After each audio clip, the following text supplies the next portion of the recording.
Hi, Jessica. My name is Julie Wheeler, and I'm going to be your occupational therapist today. How are you feeling? I'm doing great, thank you. Good.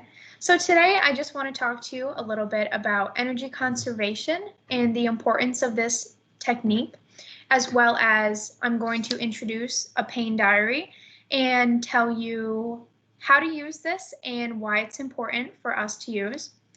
And then I want to talk about your home exercise program, just kind of go through some range of motion exercises with you.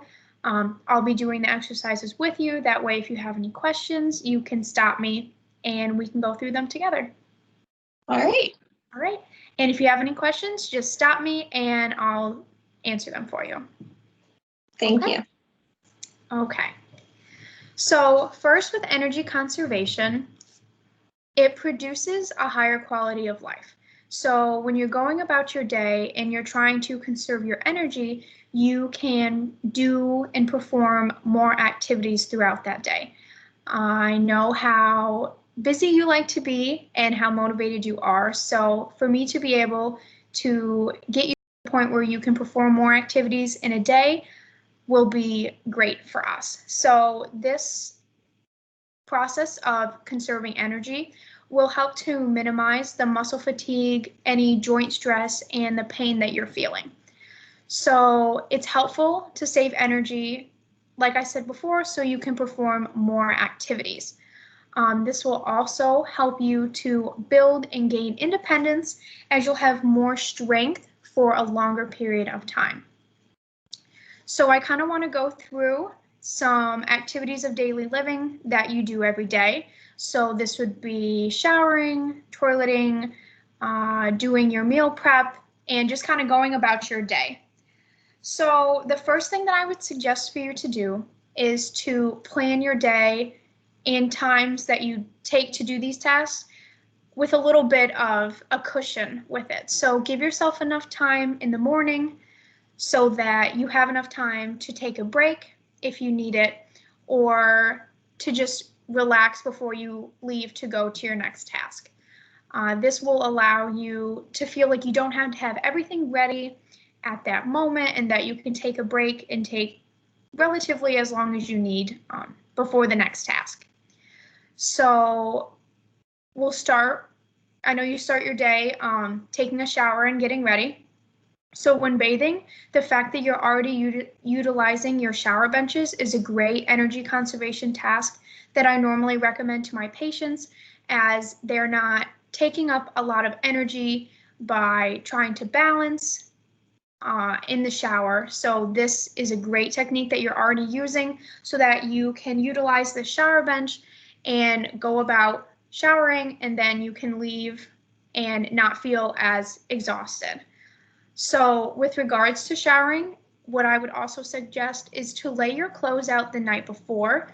And if you're anything like me, I would lay out a few outfits before. That way you can have a little bit of a choice in the morning, but you can just grab a set of outfits and go.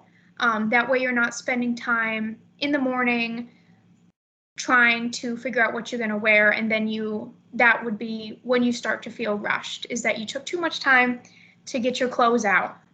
Okay? All right. Okay.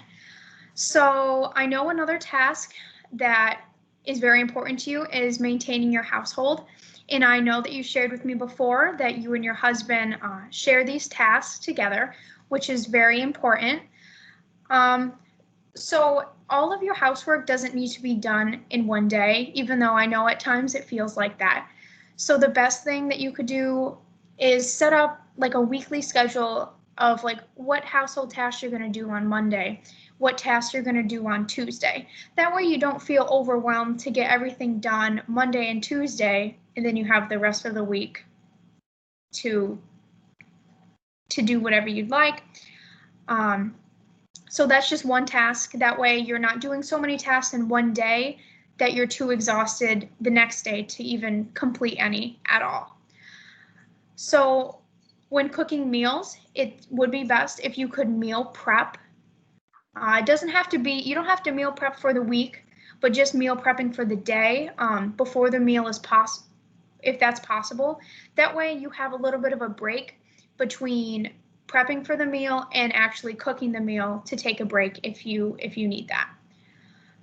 So going along with that, selecting activities that match your energy level. If you wake up in the morning and you just don't have a lot of energy, just kind of shift some of the things you had planned for that day, household-wise or cooking-wise, just kind of shift it to later in the afternoon or the next day if possible, because we don't want you to try a task if you feel that you don't have the energy for it. So balance and activity, you want to balance your activity and rest because we don't want to overtire you, because we want to build up your strength, and so we want you to have strength every day. So if you do just a little bit each day, you'll build that endurance, and then we'll be able to go from there. Do you have any questions on energy conservation? No, I think that all makes sense. And once I start doing those things and planning out my schedule a little more, I think it'll make even more sense. Yeah, definitely. And as we have more sessions, we can go through and see how everything is going with that as well. So that's good. Okay. So the next thing I want to talk to you about is the pain diary. So this is an important intervention to use when we're not together, or when we are together, when we're going through interventions. If there's an activity that causes you pain, write it down, because this allows for you to document when you have pain, what activities you've participated in that causes this type of pain, and how long the pain lasts. And then if there's any treatment that you use, did this help your pain, or did it make it worse? So we can take this information that you've written down in the pain diary and use it when I'm planning interventions with you.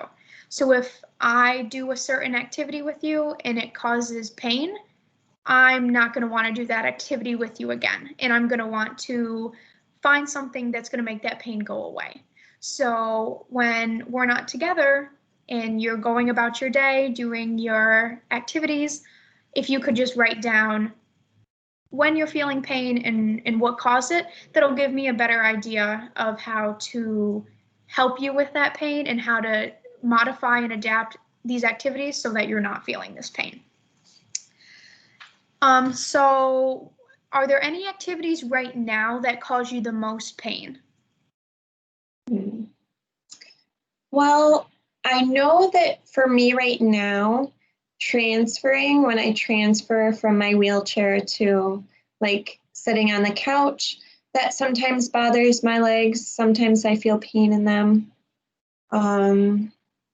Also, I know when like I'm putting on my pants for the day, sometimes when I'm trying to do that, my legs act up, as well as maybe when I have to bend forward for something.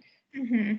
Even if I'm like, I don't know, washing the dishes or picking something off the floor, sometimes I get pain in my legs from doing that as well.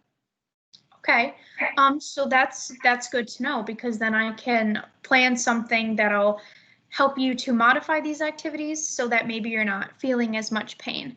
When you are transferring from the wheelchair to the chair, or when you're putting your pants on in the morning, is there anything that you do to alleviate that pain? And how long does the pain normally last for? So normally I would just stop where I'm at and just sit back and maybe take a break from the activity. I know that for transferring, I really can't do that. But once I am transferred, I just sit back for a little while and wait for the pain to go away. It usually doesn't take too long. But if I'm doing something like putting my pants on and I have to take a break from it, then after I wait for the pain to go away and I do it again, sometimes I have to again wait afterwards for the pain to go away again. Okay. All right. So with regards to like putting your pants on in the morning, does that activity always cause you pain, or does it depend on the activity level of the day before? Have you noticed?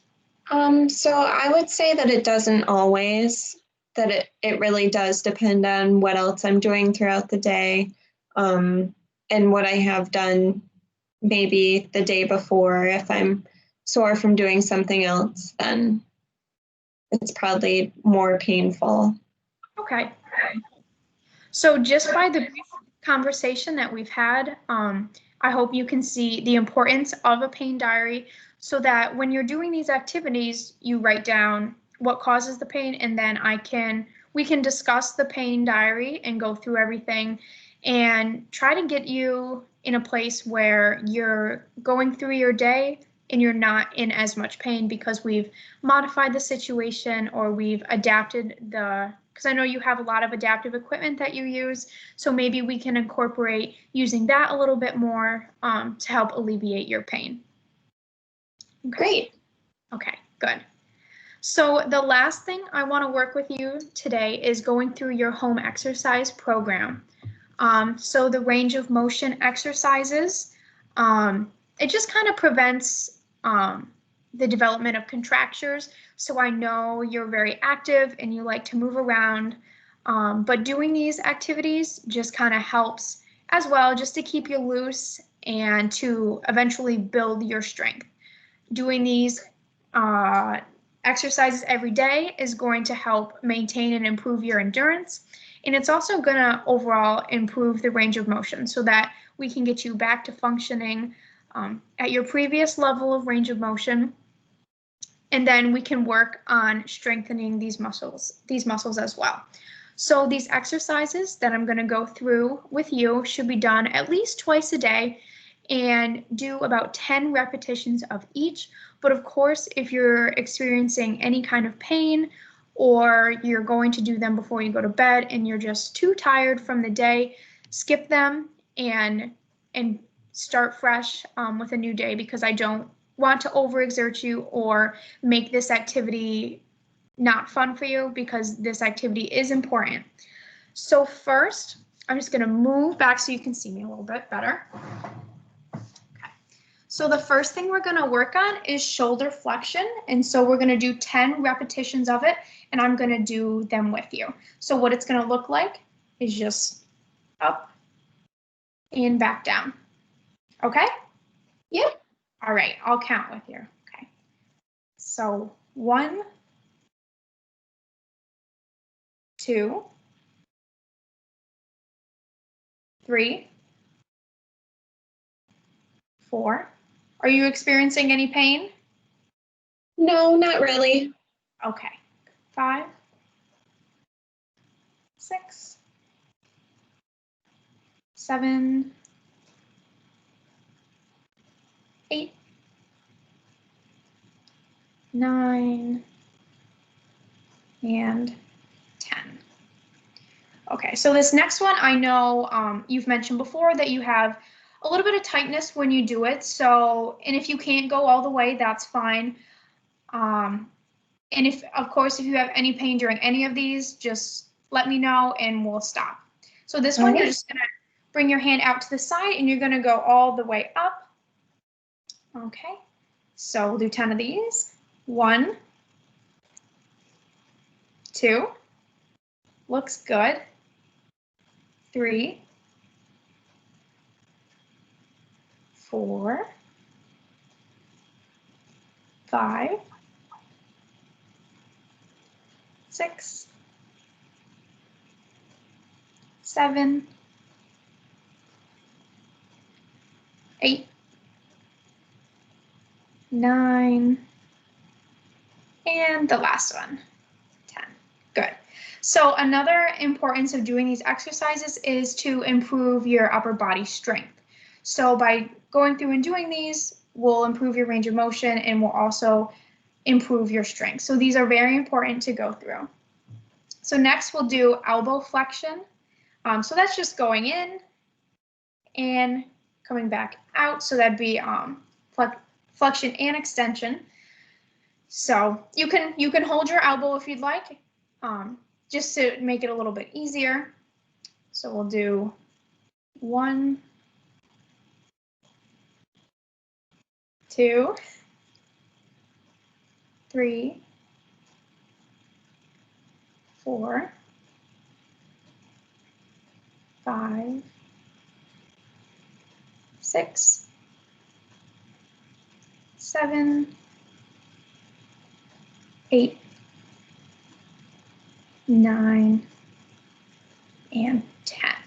Okay, and then the last one is just the movement of your wrist. So we're going to do the same thing that we did with the elbow, but it's just going to look like that. Okay, so All right. 1, 2, 3, 4, 5, 6, 7, 8, 9, 10. Okay, so you're going to do all of those exercises. I have a sheet that I can email to you. That way you can look at them and they'll be described for you if you don't remember what we did today. So you have that sheet to reference. And I'll write on there to do them twice a day, 10 reps of each. You would do them on both sides of your arms. I know we only had you doing your right side, but I would prefer to have you do both sides. So that concludes our session today. Do you have any questions about energy conservation, the pain diary, or those exercises?